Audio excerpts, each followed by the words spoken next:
Am I the jerk for telling my sister's friends that I have a boyfriend? I was kind of shocked, but I thought it was because she didn't want anything to overshadow her big day. Rob seemed kind of annoyed, but we agreed to not do anything embarrassing and started to help Mom set up. Everything went okay for an hour or so, and then we sat down to eat. Rob and I sat across from this girl and guy who apparently were a couple. We started talking and really hit it off. At some point, the guy made a joke, something along the lines of, "Hey, you better not be flirting with my girlfriend." I laughed and joked back, saying that I wouldn't want to start a fight with my boyfriend. We laughed about it. I noticed Sarah getting up from the head of the table and storming over. She asked to talk to me and pulled me away from the table to yell at me for telling her friends that Rob and I were dating after she asked me not to. I was confused and said that she asked us to not act couple-wise but not pretend that we aren't one. She got mad and told me that it was the same thing. I asked what was so wrong with a couple of friends finding out about my relationship. She said it was because she didn't want her friends to know that her baby would be raised around the LGBT. At that point I was stunned. She has never been anything but supportive of me. I left her standing there and went back to the table. The couple sitting across from us asked why we were leaving so soon, and I told them that my sister didn't want a couple of gay guys around her kid, so I'm just respecting her wishes a little early. We grabbed our stuff and left. My phone has been blowing up with texts. Sarah cusses me out for leaving the party and disobeying her wishes, and Mom begs to know why I left early. At this point, I don't care about Sarah or her kid, but I feel like I should have just apologized and shut up instead of causing a ton of drama.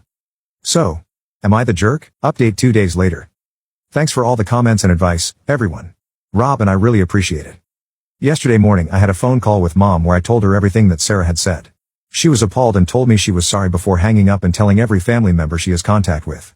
My phone has been blowing up with texts from everyone ever since. The family is divided in 3 sides, mine, hers, or both of us suck. I have had many texts asking why I would want to flaunt my gayness at a party that is supposed to showcase the normal way, traditional straight couples and having kids via pregnancy. I had a sit down at my house with Rob, Mom, and Sarah this morning. Sarah arrived in tears and refused to look at me. I finally convinced her to talk when I asked her, "I want to know why you said what you said." She looked at me and told me that she was sorry but didn't want any gay guys around her kid. I asked her why. "Because I'm afraid it'll turn my baby gay.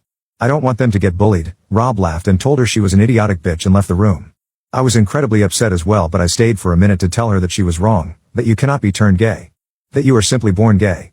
I told her to think about it and let me know if she still thought that way.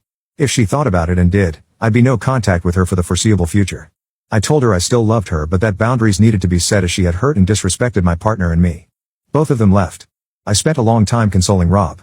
I also want to note that I did in fact tell my youngest, gossipy brother about it all right after I told Mom.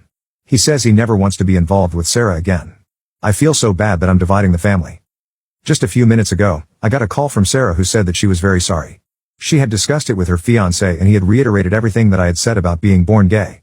She told me that she had allowed fear to control her senses. I asked her if she would still love the kid if they turned out LGBTQ+. She said absolutely. She begged me to reconsider going no contact as she wanted Rob and me to be a part of her kid's life. I told her that I would be going low contact as she had still hurt us, but I would be available if she needs me. I told her that if she disrespects us or our relationship again I will go no contact. She agreed and asked to apologize to Rob. He listened to her and agreed to be in the baby's life, but he told me that he will not socialize with her unless absolutely necessary. I agreed. I have come to the conclusion that if Rob and I get married we will elope. If we adopt a child/children, or even a pet, she will not be alone with them ever. I do not trust her completely, but I do still love her.